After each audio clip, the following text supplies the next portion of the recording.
628 ईस्वी यानी 7 हिजरी की बात है।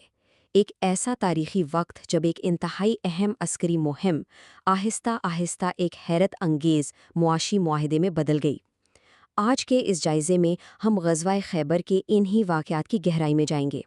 देखें, उस वक्त जज़ीरा नमा अरब में ताकत का तवाज़न तेज़ी से बदल रहा था और मदीना की उभरती हुई इस्लामी रियासत को एक मुसलसल ख़तरे का सामना था। हम जानेंगे कि कैसे एक शदीद कशीदगी वाली सूरत हाल का ऐसा बेहतरीन हल निकला जिसकी मिसाल मिलना वाकई मुश्किल है। लेकिन यहाँ एक सवाल पैदा होता है, आखिर खैबर के इन नाकाबिल तस्खीर किलों के मुहासरे की नौबत आई ही क्यों?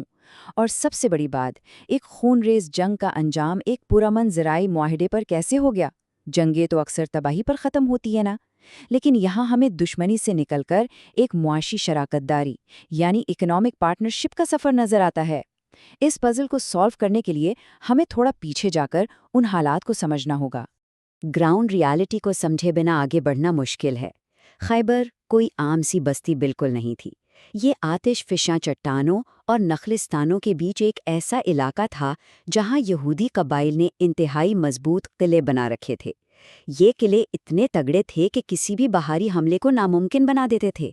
उनकी ऊंची दीवारें और खंदकें उस दौर का मॉडर्न डिफेंस सिस्टम थे, यानी अंदर रोजमर्रा की जिंदगी भी चल रही है और जंग की तैयारी भी। अब मसला सिर्फ इन किलों की मजबूती का नहीं था। मसला ये था कि ये किले मदीना की इस्लामी रियासत के खिलाफ ख़तरनाक साजिशों का मरकज़ बन चुके थे। यहाँ से बाकी कबाइल को मुसलमानों के खिलाफ भड़काया जाता, नए इत्तेहाद बनते और आइंदा के हमलों की प्लानिंग होती थी। एक तरह से ये एक ऐसा गढ़ बन गया था जहाँ से जंग की आग पूरे अरब में फैल सकती थी, और यही वो पॉइंट था जिसने आखिरकार इस तसादम को नागुज़ीर बना दिया। तो अगर हम इन वाक़यात के सीक्वेंस को देखें तो कहानी कुछ यूं बनती है। पहले मुसलमानों के खिलाफ साजिशें हुईं, इसके नतीजे में मदीना से रवानगी हुई, फिर खैबर पहुंचकर किलों का मुहासरा किया गया, उसके बाद फतह नसीब हुई और आखिर में वो तारीखी मुआहदा तय पाया। ये स्टेप्स दिखाते हैं कि ये कोई अचानक होने वाला वाक़या नहीं था, बल्कि हर फेज़ अपनी जगह एक मुकम्मल हिकमत अमली था।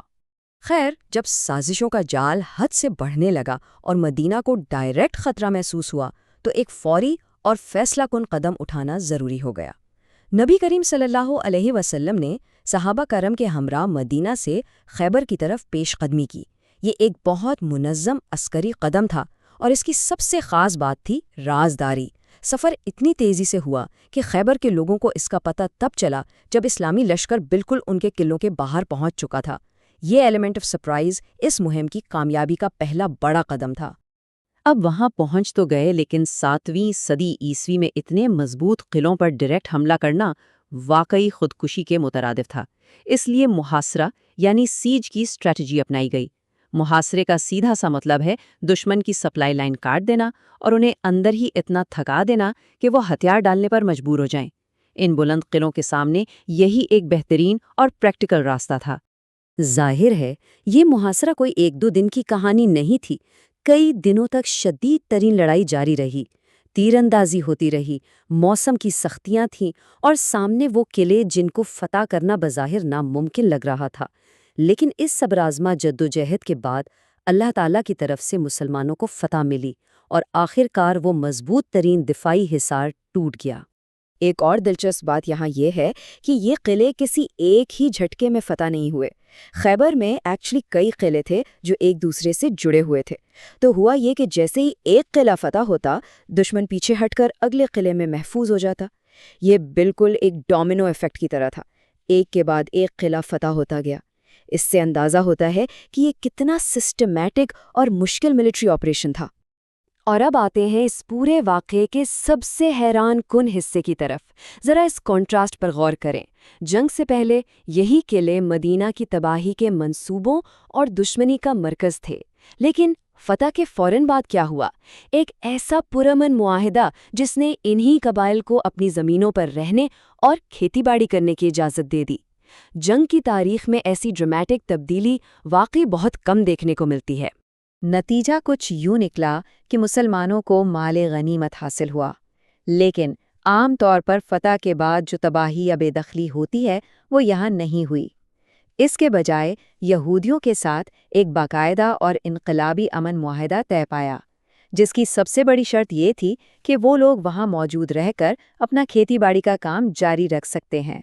یعنی تباہی کی جگہ ایک پریکٹیکل اور بیلنسڈ راستہ چنا گیا۔ اس زرعی معاہدے کے پیچھے ایکچولی ایک بہت زبردست اکنامک ویژن تھا۔ دیکھیں، یہودی قبائل خیبر کے نخلستانوں اور کھجور کے باغات کو سنبھالنے میں ایکسپرٹ تھے۔ ان کو وہاں رکھ کر اور پیداوار کا ایک حصہ ریاست کے لیے طے کر کے ایک لانگ ٹرم آمدنی کا ذریعہ بن گیا۔ اس سے ثابت ہوتا ہے کہ اس مہم کا مقصد صرف زمین فتح کرنا نہیں تھا، بلکہ دشمنی ختم کر کے ایک پروڈکٹیو ریاستی ڈھانچہ بنانا تھا۔ زندگی رکی نہیں، بلکہ زراعت کی شکل میں آگے بڑھی۔ تو ایک شدید عسکری محاصرہ آخر میں ایک لمبے عرصے کے زرعی اور معاشی معاہدے میں کیسے بدل گیا؟ یہ سچ میں تاریخ کا وہ روشن پہلو ہے جو آج کے دور کے کانفلکٹس کے لیے بھی ایک زبردست مثال ہے۔